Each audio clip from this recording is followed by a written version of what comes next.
ایک جماعت ہے جس کا نام منافق ہے۔ اس کی تعریف کیا ہے؟ منافق کہتے کسے ہیں؟ ہو سکتا ہے کہ یہ کفار و مشرکین سے بھی زیادہ ڈینجر قسم کی ایک جماعت ہے، کیونکہ کفر ظاہر ہے اور اسے ہم پہچانتے ہیں، شرک ظاہر ہے اور ہم اسے پہچانتے ہیں، لیکن منافقت ایک ایسی قسم ہے جو ہمارے درمیان ہو تو ہم کو بھی نہیں معلوم، کافروں کے درمیان ہو تو کافروں کو بھی نہیں معلوم، یہ دونوں کو دھوکہ دینے والی جماعت ہے۔ اللہ کے حبیب صلی اللہ علیہ وسلم فرماتے ہیں آیت المنافق ثلاثۃ، منافق کی علامتیں 3 ہیں، اے مومنین ان منافقین سے بچو جو بظاہر تمہیں اسلام کے نام پر گمراہ کریں۔ عزیزان گرامی وقار، اللہ عز و جل کا فضل و کرم و احسان ہے کہ ہم مومن ہیں، ایمان والے ہیں۔ ایمان کسے کہتے ہیں؟ ایمان یقین کرنے کو کہتے ہیں، ٹرسٹ کرنا، کسی پر بھروسہ کرنا، اعتماد کرنا۔ اب کس پر بھروسہ کرنا اور کس پر یقین کرنا؟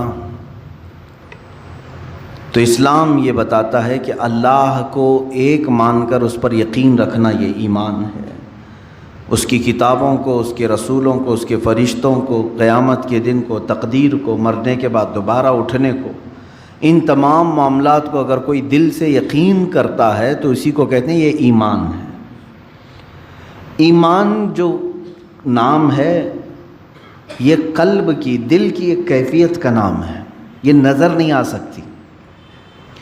کس کے دل میں ایمان ہے نہیں ہے یہ کوئی نہیں بتا سکتا، دل کی ایک کیفیت کا نام ہے۔ ظاہر سی بات ہے میرے دل میں ابھی کیا چل رہا ہے وہ آپ نہیں بول سکتے، آپ کے دل میں ابھی کیا ہے مجھے نہیں خبر ہے۔ تو دلوں کی کیفیت میں سے ایک کیفیت کا نام ایمان ہے۔ اسی طرح سے کفر بھی ہے، ایمان کا اپوزٹ کفر ہے۔ کفر بھی دل سے کسی کا انکار کرنا، اللہ کا یا رسولوں کا یا قیامت کا یا ضروریات اسلام میں کسی چیز کا انکار کرنا، اس کا بھی تعلق دل سے ہے اور زبان سے بھی ہے۔ اب یہاں پر مجھے آج جو گفتگو کرنی ہے وہ یہ ہے کہ 2 قسمیں پوری دنیا میں موجود ہیں، ایمان والوں کی اور اہل کفر کی، کفار و مشرکین۔ ایک طرف کفار جو اپنے کفر کو برملا اظہار بھی کرتے ہیں، اعلان بھی کرتے ہیں کہ ہم اللہ وحدہ سبحانہ و تعالیٰ کو اقرار نہیں کرتے یا نہیں مانتے، وہ لوگ یہ کہتے ہوں قرآن کو نہیں تسلیم کرتے، رسول کو نہیں مانتے، وہ علی الاعلان کافر ہیں، وہ اپنے کفر کا اعلان بھی کرتے ہیں۔ اور انہی کے برعکس بحمدہ تعالی ہم ایمان والے ہیں، علی الاعلان اپنے ایمان کا اظہار بھی کرتے ہیں۔ ہم اللہ کو ایک مانتے ہیں، برملا ہم یہ ہر جگہ کہتے بھی ہیں، چھپاتے نہیں۔ قرآن کو حق کتاب تسلیم کرتے ہیں، رسول کریم صلی اللہ علیہ وسلم کو سب سے آخری رسول مانتے ہیں، یہ ہم کبھی چھپا کر کے رکھتے ہیں اس چیز کو؟ ایمان والے بھی کھل کر کے اظہار کرتے ہیں، کفار بھی اپنے کفر کا کھل کر اظہار کرتے ہیں۔ ان دونوں کے درمیان ایک جماعت ہے جس کا نام منافق ہے۔ اس کی تعریف کیا ہے؟ منافق کہتے کسے ہیں؟ میں آج اسی سلسلے میں آپ کو معلومات پیش کرنا چاہوں گا۔ فرمایا گیا کہ جو دل میں ہے اسے ظاہر نہ کرے، جو دل میں رکھا ہے اسے ظاہر نہ کرے، بلکہ جو دل میں موجود ہے اس کے خلاف بیان کرے، اسی کو منافق کہتے ہیں۔ دل میں کفر ہے، دل میں اسلام کا بغض ہے، عداوت ہے، دشمنی ہے، لیکن زبان سے کچھ اور باتیں کہتا ہے، اس کو منافق کہتے ہیں۔ منافق جو لفظ ہے یہ عربی سے بنا ہوا ہے، نفق سے یا نافقہ سے۔ عربی کی لغت اگر ڈکشنری دیکھیں تو آپ کو پتہ چلے گا کہ ایک جنگلی چوہا جس کے 2 منہ ہوا کرتے ہیں اس کو نافقہ کہتے ہیں۔ جنگلی چوہا جس کو گوہ بھی کہتے ہیں، اس کے 2 منہ ہوا کرتے تھے، ہوتے بھی ہوں گے، ہم نے تو دیکھا نہیں، لیکن لغت میں یہ بتایا گیا ہے کہ اس کے 2 منہ ہوتے ہیں، کبھی ادھر سے کبھی ادھر سے کھاتا ہے۔ تو اسی طرح منافق کی 2 صورتیں ہوتی ہیں، 2 شکلیں ہوتی ہیں، کبھی وہ ایمان ظاہر کرتا ہے اور کبھی کفر ظاہر کرتا ہے۔ اور نفق کہتے ہیں ٹنل کو عربی میں، جو ٹنل ہوتی ہے نا، انڈر گراؤنڈ گاڑیاں جاتی ہیں، اس کو نفق کہتے ہیں عربی میں. اور نفق کے بھی دو منہ ہوتے ہیں، ایک طرف سے گاڑی نکلتی ہے، داخل ہوتی ہے، اور دوسری طرف سے گاڑی نکلتی ہے. اس کو ٹنل آپ انگلش میں کہتے ہیں اور اسی کو عربی میں نفق کہتے ہیں. اسی نفق سے منافق بنا ہے. کیوں نفق سے منافق کیسے؟ اس لیے کہ منافق جو ہے ایک راستے سے اسلام میں داخل ہوتا ہے، دوسرے راستے سے اسلام سے خارج بھی ہو جاتا ہے. وہ مجمع عام میں مسلمانوں کے ہاں لا الہ الا اللہ پڑھتا ہے اور کفار و مشرکین کے پاس جا کر ان کے خداؤں کی پوجا بھی کرتا ہے. تو یہ منافق ہے، ایک راستے سے داخل ہوا ٹنل کی طرح اور دوسرے راستے سے نکل بھی جاتا ہے. یہ سب سے ڈینجر قسم ہے منافقت کی. اب آپ کو اندازہ ہونا چاہیے، سورہ بقرہ ہم شروع کرتے ہیں. قرآن کی ابتدائی سورت، سورہ فاتحہ کے بعد جو سب سے پہلی سورہ ہے کون سی ہے؟ سورہ بقرہ.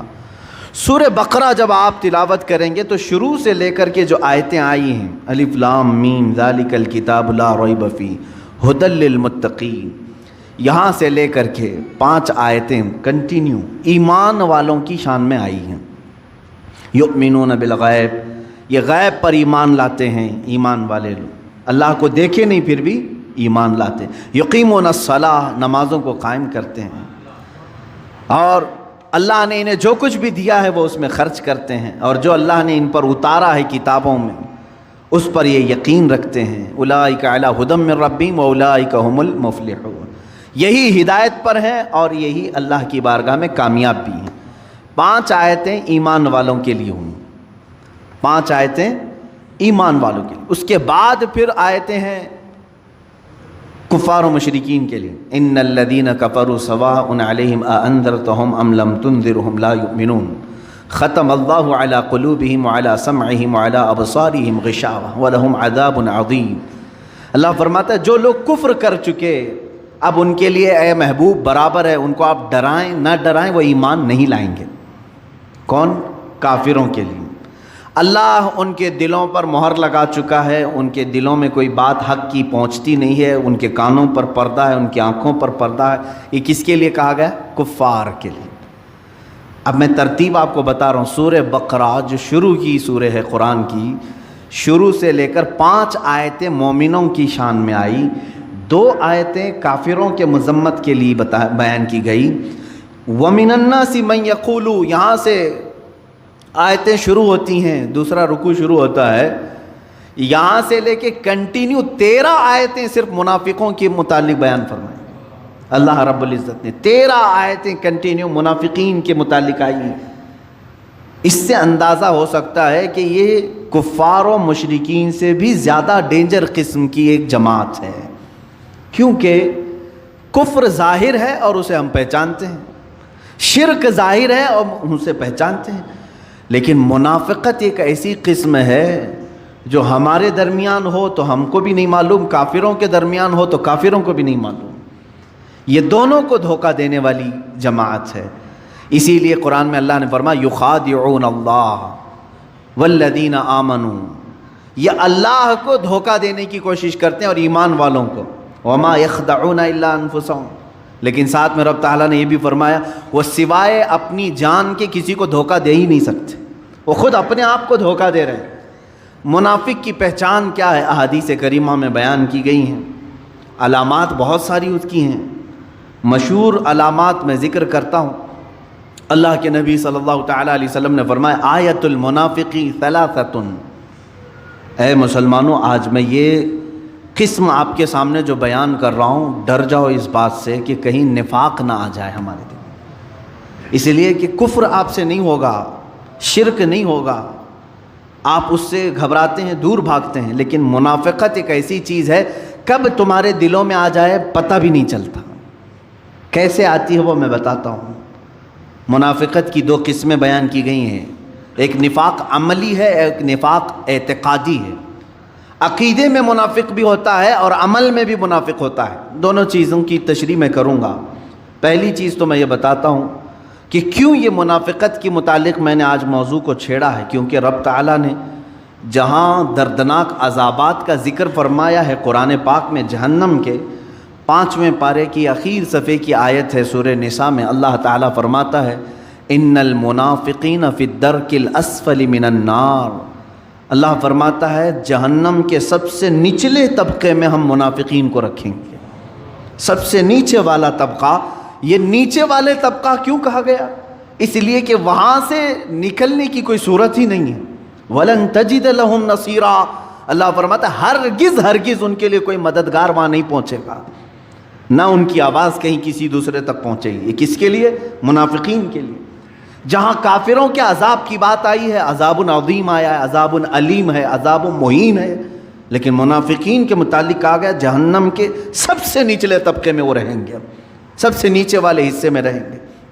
عزیزان گرامی اوقات، منافقت کیسے ہے اس کے متعلق آیتیں بھی ہیں۔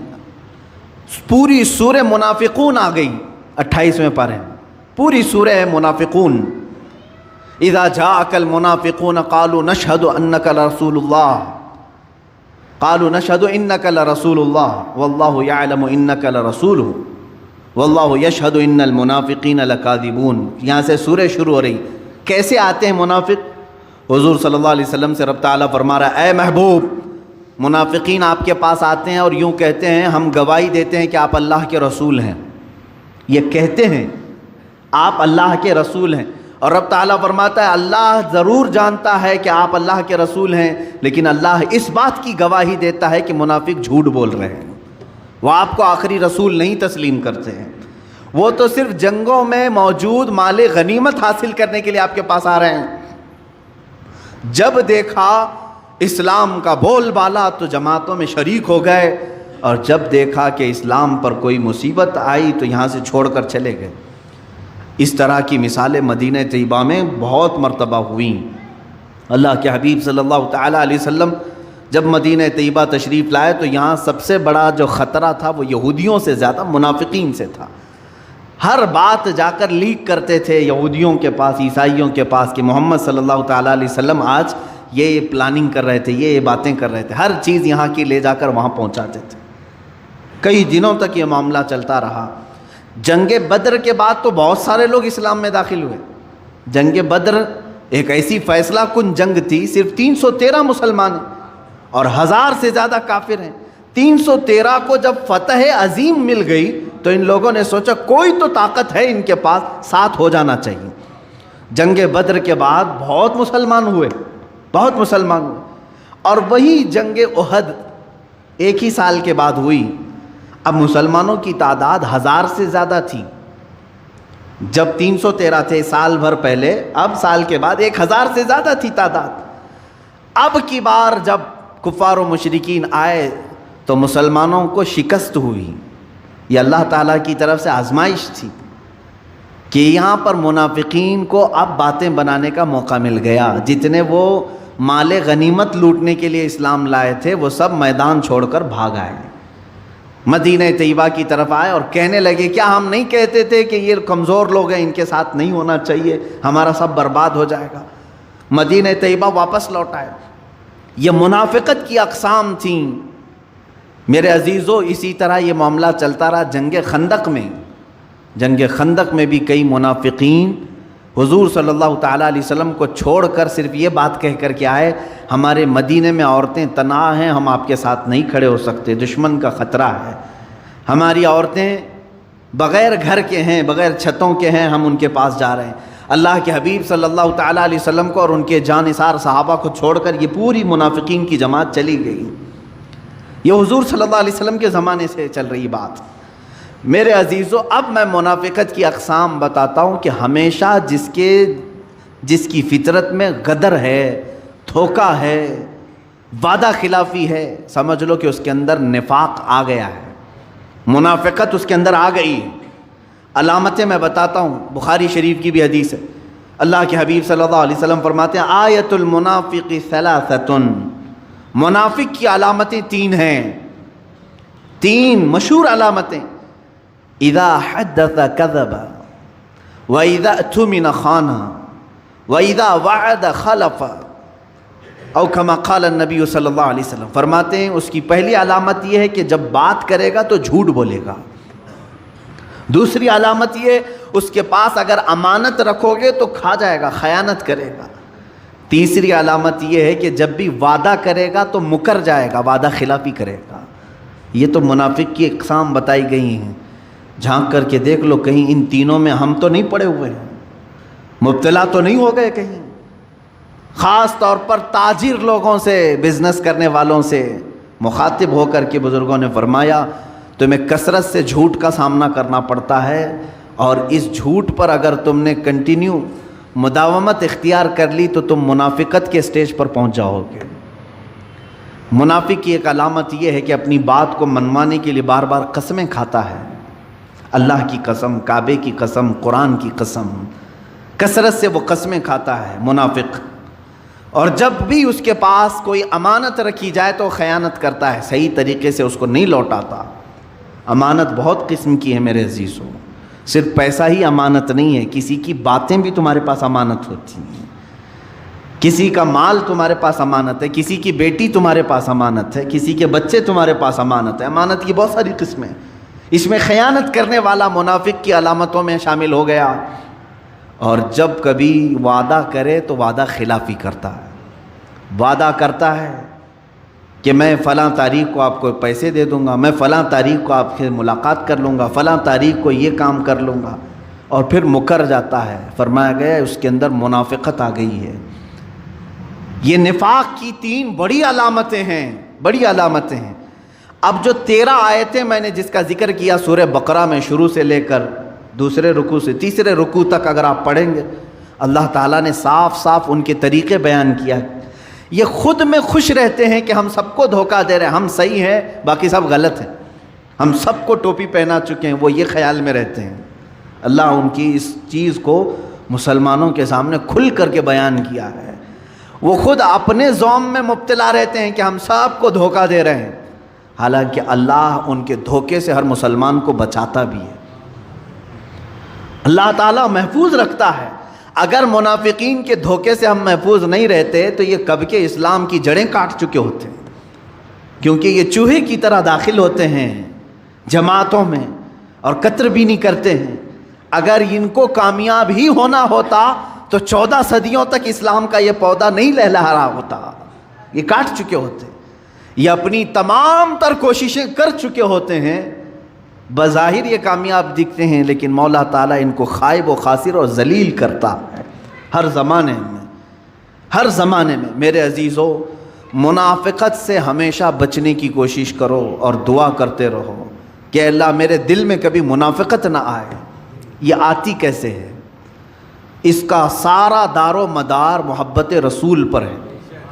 اگر یہاں ہلکی سی بھی بات خرابی آ گئی تو سیدھے اس کے اندر منافقت آ جائے گی۔ اگر نبی کی بات کو، میرے آقا صلی اللہ تعالیٰ علیہ وسلم کی بات کو ہلکا سمجھ لیا، کمتر سمجھ لیا، سمجھ لو کہ وہ گر گیا ایمان کے درجے سے اور منافقین میں آ گیا۔ ایک صحابی ہیں حضرت عمرو بن سعید رضی اللہ تعالیٰ عنہ، عمرو بن سعد یا عمرو بن سعید ہیں، یہ ان کا چچا تھا جلاس۔ یہ دونوں لوگ مدینہ طیبہ کے کنارے رہتے تھے۔ جلاس جو ہے حضور صلی اللہ تعالیٰ علیہ وسلم کی مجلس میں ہمیشہ حاضر رہنے والا، اور وہ اپنے چھوٹے بھتیجے کو عمرو کو لے کر کے بارگاہ رسول صلی اللہ تعالیٰ علیہ وسلم میں حاضر ہوتا تھا۔ جب بھی حضور صلی اللہ تعالیٰ علیہ وسلم کے جماعت میں حاضر ہو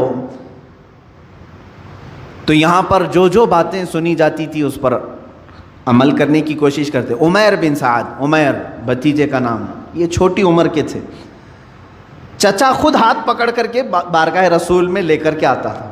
ایک دن ایسا ہوا کہ چچا نہیں آیا، جلاس بن سویت یہ نہیں آیا، بھتیجا عمیر بن سعد یہ بارگاہ رسول میں حاضر رہا، اور حضور اکرم صلی اللہ علیہ وسلم نے اس دن ایک بشارت سنائی، اے لوگوں ان قریب اللہ تعالیٰ قریش پر ہمیں فتح عظیم عطا کرے گا اور ہم خانہ کعبہ شان سے داخل ہوں گے۔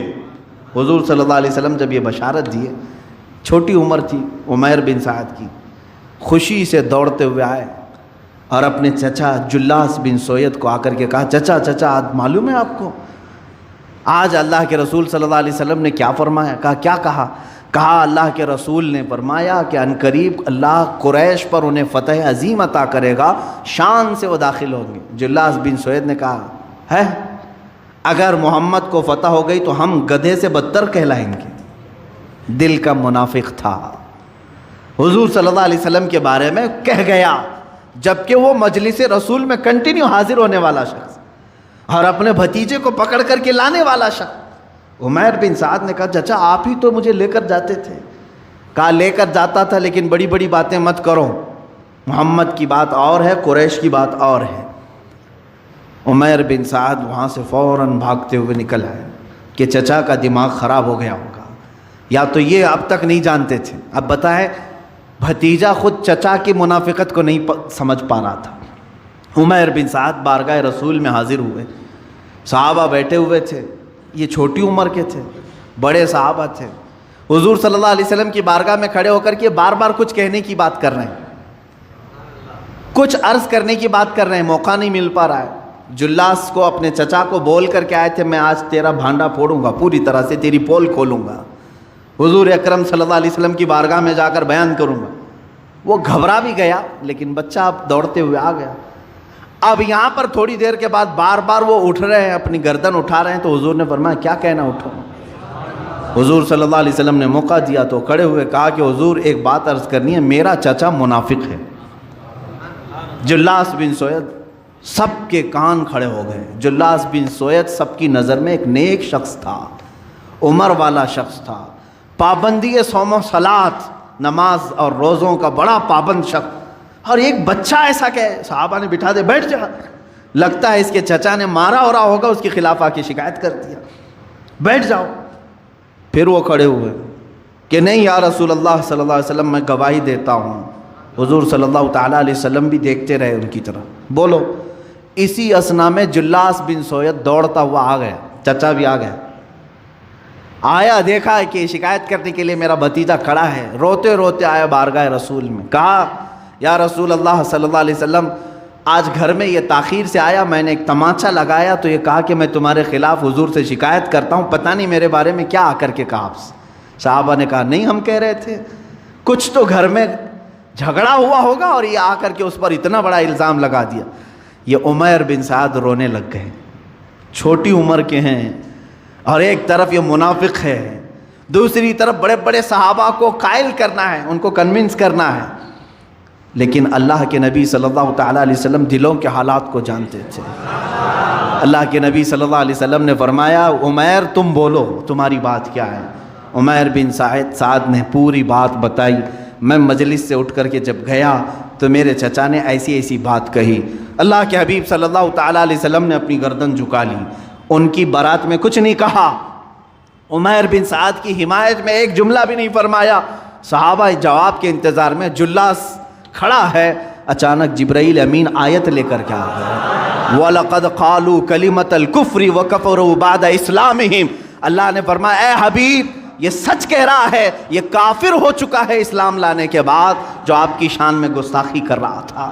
قرآن کی آیت آئی 10ویں پارے میں، اللہ تعالیٰ کے حبیب صلی اللہ علیہ وسلم نے فرمایا عمیر بن سعد کی گواہی اللہ نے قبول فرمائی ہے۔ عزیزان گرامی وقار، کسی بھی منافق کو اگر آس پاس پاؤ تو کھل کر کے اس کا اظہار کرو، کوئی تمہاری بات مانے نہ مانے اللہ تمہاری تائید میں ہے، اللہ تمہاری حمایت میں ہے۔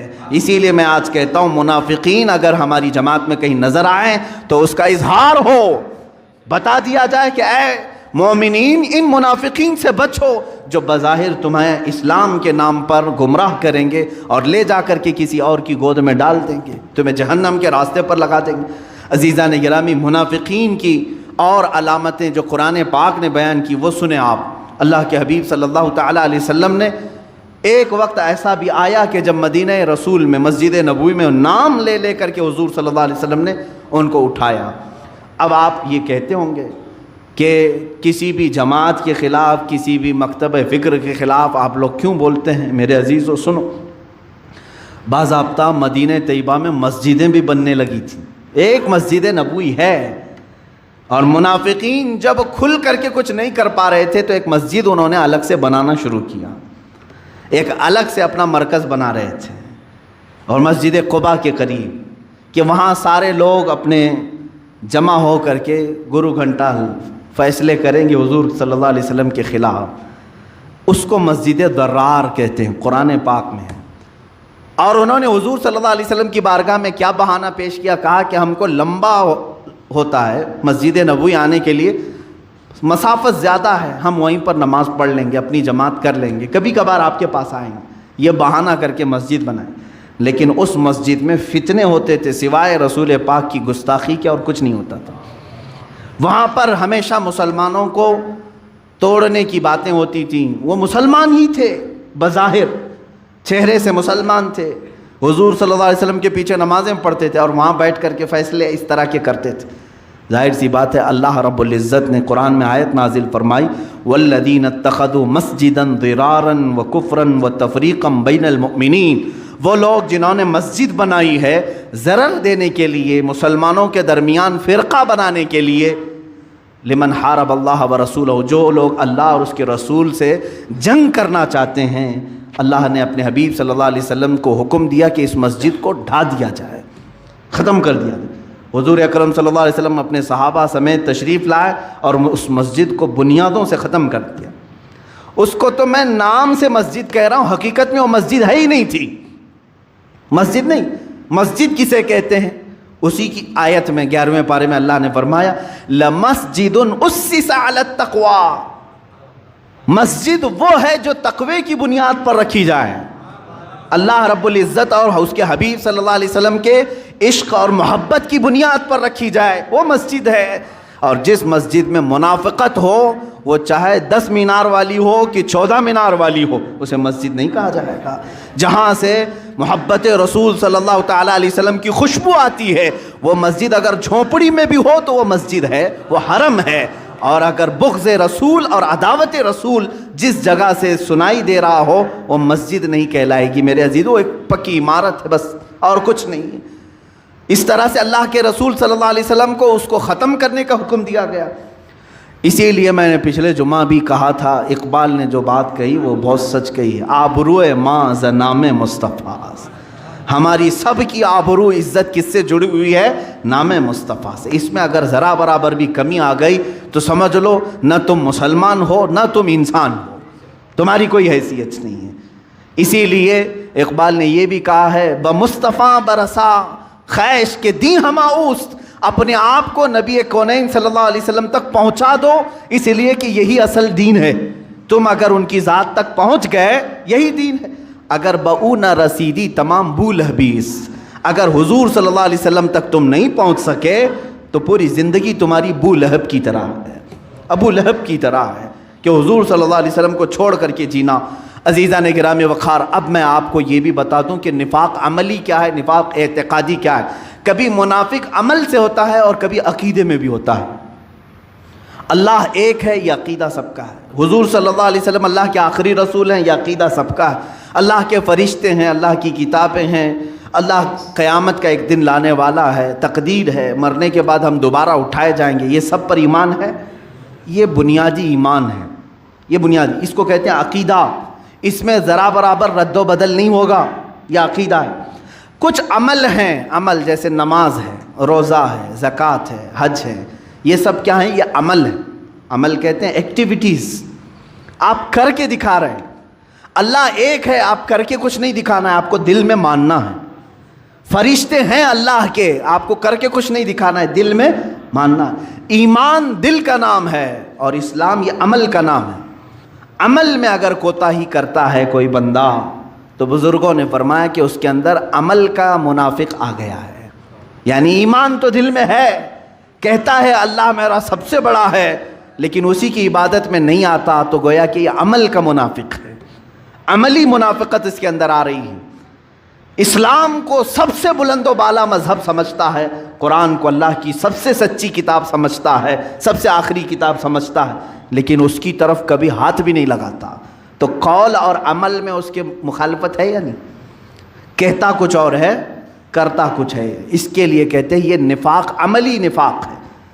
اس کا گناہ یہ ہے کہ قیامت کے دن اللہ تعالیٰ اگر یہ توبہ کر کے مرا تو معاف بھی فرمائے گا اللہ تعالیٰ. یعنی نماز نہیں پڑھتا تھا، روزے نہیں رکھتا تھا، زکوٰۃ میں کچھ خرابی آئی، اسلام کے خلاف کچھ عمل کرتا تھا تو گناہ کبیرہ ہے، لیکن اگر توبہ کر کے مرے گا تو اللہ تعالیٰ اسے معاف بھی فرمائے گا، اور اگر توبہ کر کے نہیں مرا تھا تو قیامت کے دن اگر اس کی سزا میں جہنم آ گئی تو جہنم میں جائے گا، لیکن ایک نہ ایک دن وہاں سے نکالا جائے گا۔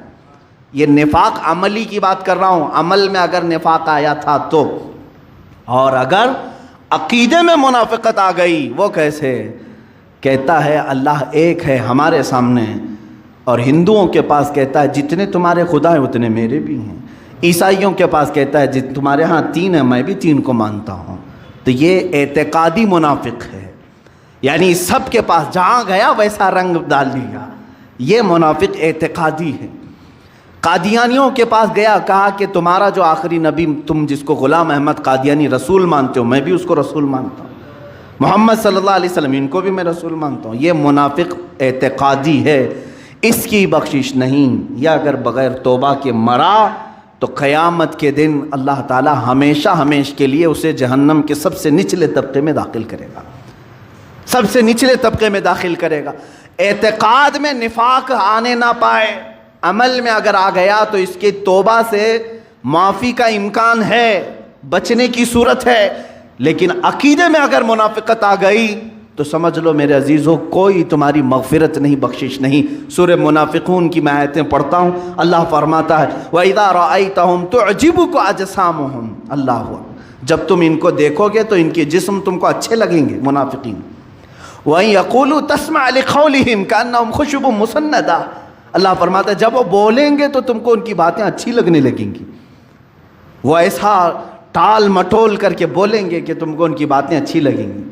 ظاہر سی بات ہے اگر صحیح صحیح باتیں ہم بتائیں گے تو کڑوی لگیں گے، ہم عیبوں پر اگر انگلی رکھیں تو کڑوی لگیں گے، سود کے خلاف بولیں تو بڈی خور ناراض ہیں، شراب کے خلاف بولو تو شرابی ناراض ہے، یہ تمام چیزیں تو ہمارے ساتھ ہوتی رہتی ہیں میرے عزیزو۔ لیکن منافق کرتا کیا ہے؟ کہے تم اپنے اپنے کاموں میں لگے رہو، میں اپنے کام میں لگوں، سمجھوتا کرتا ہے، میں تم کو برا نہیں کہوں گا تم مجھے برا مت کہنا، یہ سمجھوتا کر کے چلتا ہے منافق۔ قرآن کہہ رہا ہے جب بھی وہ بات کرے گا تو تم کو اچھا لگے گا، کیوں؟ تمہاری بیماریوں کا وہ ایک بار بھی ذکر نہیں کرے گا، وہ کبھی نہیں بولے گا کہ تم بیمار ہو دل سے، تمہارے اندر خرابیاں ہیں، نہیں بتائے گا، اس لیے تم کو اس کی باتیں اچھی لگنے لگیں گی، ہماری باتیں کڑوی اس لیے لگیں گی۔ ظاہر سی بات ہے کہ تمہارے اندر موجود خرابیوں پر اگر ہم انگلی رکھیں گے، کسی کو غصہ آتا ہے، کوئی اگر ایکسیپٹ کرتا ہے تو اچھی بات۔ اور آگے سنو، يَحْسَبُونَ كُلَّ صَيْحَةٍ عَلَيْهِمْ هُمُ الْعَدُوُّ، اللہ فرما رہا ہے کہ یہی تمہارے سب سے بڑے دشمن ہیں، ان سے بچو اپنے آپ، بچاؤ اپنے آپ۔ اور اللہ تعالیٰ فرماتا ہے کہ رسول انہیں جب بلاتے ہیں آ جاؤ تو یہ اپنا منہ پھیر لیتے ہیں، ہم کو رسول کی ضرورت نہیں۔ اور اللہ تعالیٰ فرماتا ہے سواء علیہم استغفرت لہم ام لم تستغفر لہم لن یغفر اللہ لہم، اے رسول آپ ان کو بلا کر کے بخشش کی دعا کریں یا نہ کریں، اللہ ان کو کبھی معاف نہیں کرے گا۔ لن یغفر اللہ لہم، اللہ فرماتا ہے ہرگز ہرگز اللہ انہیں معاف نہیں کرے گا۔ یہاں تک کہ منافقین کے لیے جتنا سخت تیور قرآن کی آیتوں میں ہے، آپ دیکھیں 10ویں پارے کی آیت ہے، اللہ فرماتا ہے وَلَا تُصَلِّ عَلَىٰ أَحَدٍ مِّنْهُمْ مَاتَ أَبَدًا وَلَا تَقُمْ عَلَىٰ قَبْرِهِ، اے رسول ان منافقین میں سے جب کبھی کوئی مر جائے تو اس پر نماز نہ پڑھنا۔ حضور کو حکم ہو گیا، اللہ کے نبی کو جو رحمت للعالمین ہیں، اللہ تعالیٰ فرماتا ہے ہرگز ان پر جنازہ نہ پڑھنا، وَلَا تَقُمْ عَلَىٰ قَبْرِهِ، اور نہ ہی اس کی قبر کے پاس کھڑے ہونا۔ منافق کے لیے اتنا سخت تیور ہے قرآن پاک میں، کیوں؟ یہ ہمیشہ اسلام کی جڑیں کاٹنے کی کوشش کرتا رہا، لوگوں کو ورغلاتا رہا، اسلام کے خلاف ان کے دلوں میں زہر گھولتا رہا۔ میرے عزیزو یہ تمہیں معلوم نہیں پڑتا زندگی بھر، اس لیے ایسوں کی دوستی سے محفوظ رہو جو اسلام کی خرابیاں بیان کرنے کے لیے بیٹھتے ہیں۔ میں تو کہتا ہوں بہت ساری مجلسوں میں یہ شکایتیں بھی ہوتی رہتی ہیں، کل ہی میرے ساتھ ایک ایسا معاملہ ہوا، ارے ہم سنیوں کا معاملہ ایسا ہے، اتنے خراب ہو گئے اتنے خراب ہو گئے، کیوں تم لوگوں کے ذہن و دماغ میں سنیت کو خراب کرنے کی کوشش کر رہے ہو؟ دوسروں کی تعریف بیان کرنا، اہل سنت و جماعت کو کمتر بیان کرنا، یہ منافق ہے۔ منافق ہے جو تمہیں راہ راست سے ہٹانے کے لیے اس کی کمزوریاں بیان کرے گا۔ سیم اس کی مثال یوں ہے، سمجھ لیجئے میں ایک مدرسے میں پڑھ رہا ہوں، جی جان سے پڑھ رہا ہوں، اچھی پڑھائی ہو رہی تھی، لیکن آپ آئے گھنٹہ بیٹھ کر کے میرے دماغ میں باتیں ڈالنے لگے، اس مدرسے کی یہ خرابی ہے، یہاں ایسا پکتا ہے، یہاں ایسا ہوتا ہے، دماغ گھوم گیا۔ ارے نہیں، دوسری جگہ جاتے ہیں۔ ہمارے طلبہ کے ساتھ ہوتا ہے ایسا، اکثر چھوڑ دیتے ہیں، دوسری جگہ جا کر دیکھتے ہیں۔ اسی طرح کا معاملہ منافقین تمہارے دین کے ساتھ کرتے ہیں۔ سنیت، اہل سنت، یہ دیکھو یہ کیا کیا کر رہے ہیں۔ میرے عزیزو، اہل سنت و جماعت لوگوں کا نام نہیں ہے، عقیدے کا نام ہے۔ لوگ سب شرابی ہو جائیں، اہل سنت و جماعت پر کچھ فرق نہیں پڑے۔ اہل سنت و جماعت حقانیت کا نام ہے، حقانیت کا نام ہے۔ لوگوں میں اگر خرابی آ گئی تو اس سے اس کا کیا فرق؟ سورج پر اگر آپ الزام لگائیں گے تو یہ بے وقوفی ہے۔ سورج کا اپنا کوئی قصور نہیں ہے، سورج جیسا چمکتا ہے ویسے ہی چمکتا رہے گا۔ اہل سنت و جماعت ایمان، دین، اسلام اسی طرح سے ایک روشن چیز ہے۔ ہاں، اس کے اجالے میں رہنے والے اگر پورا اجالا نہیں پائے تو اس میں سورج کا کیا قصور ہے؟ اب مثال میں آپ کو بتا رہا ہوں، سورج نکلا ہے، آپ گھر میں سارے دروازے بند کر کے بیٹھے ہوئے ہیں اور کوس رہے ہیں سورج کو، صبح سے ابھی تک سورج آیا ہی نہیں، اور اس سورج سے میرا کوئی فائدہ ہی نہیں ہے، ایسا ہے سورج، ویسا ہے سورج۔ میاں تو اپنے دروازے کیوں بند کیا؟ قصور تیرا ہے۔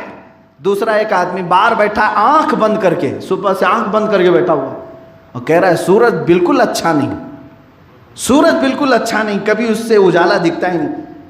سورج کا کیا قصور ہے؟ تو صبح سے آنکھیں بند کر کے بیٹھا ہے۔ اسی طرح دین اسلام چمکتا ہوا وہ سورج ہے، تم اگر اپنے دل کے دروازے بند کر کے بیٹھے رہو گے، ہو سکتا ہے تمہیں فائدہ نہ پہنچے، اسلام کا اس سے کوئی قصور نہیں۔ میرے عزیزو، اس طرح کی جماعتوں میں منافقین آتے ہیں اور تمہیں ہماری کمیاں اور خرابیاں بتا کر کے اس سے دل برداشتہ کرنے کی کوشش کرتے ہیں۔ اس وقت دعا یہ کرنا، یا مقلب القلوب ثبت قلبی علی دینک، یہ میرے آقا صلی اللہ علیہ وسلم دعا فرماتے تھے، اے دلوں کو پھیرنے والے خدا، میرے دل کو اپنے دین پر ہمیشہ قائم رکھ، میرے دل کو ہمیشہ اپنے دین پر قائم رکھ۔ ہم نے پھرتے ہوئے لوگوں کو بہت دیکھا ہے جو تیرے در سے یار پھرتے ہیں، اعلیٰ حضرت فرماتے ہیں جو تیرے در سے یار پھرتے ہیں در بدر یوں ہی خار پھرتے ہیں۔ وہ ایک بار پھر گئے، در بدر خار پھرتے ہیں۔ عزیزان گرامی وقار، اب میں آپ کو یہاں پر صاف صاف یہ بتانا چاہوں گا منافقین اس زمانے میں کیسا کام کرتے ہیں۔ یہ تو زمانے رسول کی بات تھی، اللہ کے حبیب صلی اللہ تعالیٰ علیہ وسلم کے زمانے میں انہوں نے جنگوں میں، جہاد میں کفار و مشرکین کو ہماری باتیں لیک کیں۔ حضور صلی اللہ علیہ وسلم کی جنگی ترتیبات کو لے جا کر کے ان کے سامنے بیان کرتے، یہاں کہاں غلہ رکھا ہے، کہاں اناج رکھا ہے، یہ سب جا کر بتاتے تھے۔ یہ منافقین اس وقت اس طرح کے دھوکے دیے۔ بغداد کو ہلاکو نے جو تباہ کیا، کسی اور کی وجہ سے نہیں، ہمت ہی نہیں تھی ہلاکو کی۔ ابن القمی نام کا ایک شیعہ تھا جو ہلاکو سے مل گیا تھا جا کر کے، اور بغداد کے سارے خزانے، سارے جو اہم پوائنٹ ہے وہ جا کر ہلاکو کو اس نے بتایا، اور اس سے ساز باز کر کے خلیفہ بغداد کے خلاف ہلاکو کی سپورٹ میں آ کر پورے بغداد کو تباہ کیا۔ لیکن کیا ہلاکو نے ابن القمی کو چھوڑ دیا؟ اس کو بھی مارا۔ منافق کی یہی حال، اس کی حالت یہی ہے، وہ ساتھ تو دیتا ہے دشمنوں کا لیکن خود بھی اپنے آپ کو بچا نہیں پاتا، خود اپنے آپ کو بچا نہیں پاتا، خود بھی اسی آگ میں جھلس جاتا ہے۔ اسی طرح میرے عزیزو، اب ہمارے دور میں اگر کوئی بھی اس طرح منافقت کی صفت لے کر کے، چاہے وہ جبہ پہنے، قبہ پہنے، ٹوپی پہنے، عمامہ پہنے، اور چاہے کہیں سے بھی کوئی بات لے کر کے آئے، صرف یہ دیکھنا کہ یہ مجھے مدینہ رسول تک پہنچا رہا ہے یا پھر کفار و مشرکین کی تھیلی میں ڈالنے جا رہا ہے، وہیں تم فیصلہ کرنا۔ اگر یہ مجھے سیاست کی بات کر کے، حکومت میں عہدے دلانے کی بات کر کے، یہاں سے سبسڈی لانے کی بات کر کے مجھے قائل کرنے کی کوشش کر رہا ہے، تو گویا کہ مجھے بکرا بنا کر کسی کافر کے جھولے میں ڈالنا چاہ رہا ہے، تم برملا یہ کہو ہم تو بازار مصطفیٰ میں بکنے والے لوگ ہیں، کسی ایسے پیر کے ہاتھ بھی ہم نہیں لگیں گے جو ہمیں لے جا کر کے مودی کے ہاتھ میں بیچنا چاہے. ہم کسی ایسے شیخ کو بھی نہیں مانتے جو کسی ایسی ظالم حکومت کے پنجوں میں بیٹھ کر کے تلوے چھاٹتا ہو. عزیزان گرامی، یہ منافقین کی وہ جماعت ہے. میں برملا اظہار کرتا ہوں اس بات کا کہ مسلمانوں پر آج کے حالات میں کس قدر سختیاں ہیں کس کو نہیں معلوم. جو فلسطین کے نہتے بچوں کا قتل عام کر رہے ہیں، ان اسرائیل سے ہاتھ ملانے والا مسلمان ہے. یہ یو اے ای کے جتنے بھی بڑے بادشاہ ہیں یہ منافقت کی اعلیٰ قسموں میں آ گئے ہیں. سعودی کے حکام یہ منافقین جو مسجد حرم کے ممبر سے امام کو یہ خطبہ دینے لگاتے ہیں کہ اسرائیل کے لیے اب تعلقات استوار کر دیا جائے. ایک بار بھی انہوں نے فلسطین کے حق میں نہیں کہا کہ وہاں کے بچے مارے جا رہے ہیں. تمہارے اندر اسلام اور مسلمانوں کی ہمدردی نہیں، کفار و مشرکین کو گلے لگانے کی ہمدردی زیادہ ہے. عزیزان گرامی وقار، 400 کے قریب علماء اسلام کو سعودی عرب نے جیل میں رکھا ہے. جنہوں نے اپنے خطبے میں رد کیا ان کو جیل میں بند کر دیا گیا. اور امریکہ کا صدر ٹرمپ آتا ہے تو اتنے سونے سے اسے لاد دیا جاتا ہے. سعودی عرب کے ہی ایک شخص نے مجھے کہا تھا تقریباً انہوں نے اپنے 10 سال کے حج کی کمائی صرف اس صدر کو دے دیا ہوگا. انہوں نے اس کو کتنے کلو سونے کی تلوار دی، اور جتنے آئے تھے ان کو سب کو گھڑیاں، 250 لوگوں کو مہنگی گھڑیاں، اور ایک ایسی جہاز جس میں 70 کمرے موجود ہیں. یہ سب گفٹ کے طور پر دیا ہے. کس کو؟ مسلمانوں کے قاتل، فلسطین کو اجاڑنے والے ٹرمپ. اور کبھی ایک طرف دیکھو تو ائمہ کرام، علماء اسلام کو جیل کی سلاخوں میں بند رکھا گیا ہے. جو دعوت اسلام دیتے تھے انہیں آج بھی سڑایا جا رہا ہے جیلوں میں. اس کو کہتے میرے عزیزوں منافقت. جو دولت اور ہوس اور لالچ کی وجہ سے اسلام کے یہ دشمن ہیں، ان کے سفید جبوں کو نہ دیکھنا، ان کے اقال اور ان کے تمام شماغ کو نہ دیکھنا. یہ وہ لوگ ہیں جو قاتلین مسلمین ہیں، مسلمانوں کے قاتل ہیں. اور انہی کی ریال پر پلنے والے یا ڈالر پر پلنے والے یا پاؤنڈ پر پلنے والے دنیا میں زرخرید پیر بھی ہوتے ہیں، خریدے ہوئے ٹٹو ہوتے ہیں، اور خریدے ہوئے کئی عالم بھی ہوتے ہیں جو مسلمانوں کے درمیان اختلاف پیدا کرنے کی کوشش کرتے ہیں. تم آپس میں لڑتے رہو، بھڑتے رہو، ایک دوسرے کو قتل کرتے رہو، اور یہ بیٹھ کر کے گدیوں میں مسکراتے رہیں گے. ہم نے تو اپنا کام کر دیا. آپ کتاب پڑھ لینا، موجود ہے. ہیمفرے ایک یہودی تھا، وہ مسلمان بن کر کے تقریباً 25 یا 30 سال اس نے خدمات کیا. کہاں کہاں، ترکی میں، عراق میں. وہ خود اپنی داستان لکھا ہے ہیمفرے. اس کتاب کا نام ہیمفرے کے اعترافات. کافی سال پہلے میں نے پڑھا تھا. اس نے کہا میں مشن پر نکلا تھا، میں نے حدیث پڑھا، قرآن پڑھا، تفسیر پڑھا، سب پڑھا، اور پھر مسلمانوں کی مسجد میں بیٹھا اور درس بھی دیا مسلمانوں کو. بصرہ اور کوفہ کے مسلمانوں میں شیعہ اور سنی کی لڑائی میں نے خود شروع کرائی تھی. اس نے اعتراف کیا. اس طرح میرے عزیزو ان منافقین کو پہچاننے کی ضرورت ہے. عبداللہ بن سبا وہ ایسا منافق ہے جس نے شیعہ جماعت کو وجود میں لایا. یہ وجود میں لایا ہے. مسلمانوں میں کوئی فرقہ نہیں تھا، کوئی جماعتیں نہیں تھی، یہ لے کر کے آئے. آپ کب تک اس طرح سوتے رہیں گے؟ اپنوں میں سے کیوں نہیں پہچانتے؟ آج ایک بات یاد رکھنا، دین اسلام کے متعلق اعلیٰ حضرت رضی اللہ تعالیٰ عنہ نے فرمایا ہے کہ اگر حضور اکرم صلی اللہ تعالیٰ علیہ وسلم کی محبت کو چھوڑ کر کوئی تمہیں گستاخ رسول سے ہاتھ ملانے کی بات کرے، دین اسلام کے مخالفین سے ہاتھ ملانے کی بات کرے، اعلیٰ حضرت نے اپنی کتابوں میں لکھا پھر چاہے وہ تمہارا کتنا ہی عزیز کیوں نہ ہو، تمہارا باپ ہی کیوں نہ ہو، اسے ایسے نکال کر پھینکو جیسے دودھ میں سے مکھی کو نکال کر پھینکا جائے. تمہارا اس سے کوئی تعلق نہیں ہونا چاہیے. ہمارا رشتہ رسول کریم صلی اللہ تعالیٰ علیہ وسلم سے. ارے میاں، ہمارے ہاں تو قانون ایسا چلا ہے اہل سنت و جماعت مارہرہ متحرہ کے وہ سادات اعظام جہاں سے اعلیٰ حضرت بیعت ہوئے، خاندان میں کچھ لوگ شیعہ ہوئے تو خاندان کے ہی سادات نے علل اعلان یہ ذکر فرمایا کہ ان کا ہمارے خاندان سے کوئی تعلق ہی نہیں ہے، جبکہ وہ اس خاندان کے لوگ تھے. ختم کر دیا کہ جب تمہارا رشتہ ہمارے سے خون کا ہے تو ظاہر سی بات ہے اس سے افضل رشتہ محبت رسول کا ہے. اگر اس میں کمی آئی تو تمہارا ہمارے خاندان سے کوئی تعلق نہیں. ہم اس اہل سنت و جماعت کے پلیٹ فارم پر ہیں. ہمارے ہاں شخصیتیں اہم نہیں ہیں، ٹوپیاں داڑیاں اہم نہیں ہیں، ہمارے ہاں محبت مصطفیٰ اہم ہے. اگر گدڑی پہننے والا عاشق رسول ہے تو ہمارے سروں کا وہ تاج ہے، اور اگر جبے قبے پہننے والا گستاخ رسول ہے، چاہے وہ کسی بھی مسجد یا خانقاہ کی گدی پر ہی کیوں نہ بیٹھے، ہمارا اس سے کوئی تعلق نہیں. جو مسلمانوں کو بیچنے کی بات کرے، لے جا کر کے فروخت کرنے کی بات کرے، چند پیسوں میں اور سکوں میں بک جائے، میرے عزیزو ایسے کہ ہاتھ میں ہاتھ ہرگز نہ دینا. یہ منافقین ہیں، ان کو پہچانو اور منافقت سے توبہ کرو. اس لیے کہ جتنے اولیاء کاملین آئے سب کی دعاؤں میں دیکھ لینا وہ روتے روتے یہ دعا کرتے تھے، اے اللہ کفر تو شرک سے تو میں بچ جاتا ہوں، لیکن دل میں کبھی منافقت آ گئی تو یہ معلوم نہیں پڑتا. اے رب ذوالجلال میرے دل کی نفاق سے تو حفاظت فرما. مسلمانوں اس سے دعا کرو کہ اللہ ہم کو منافقت سے بچائے، نفاق سے بچائے. دیکھو آج ہماری جماعت میں کچھ لوگ منافق آ کر کے مسلمانوں کا عقیدہ خراب کر چکے ہیں.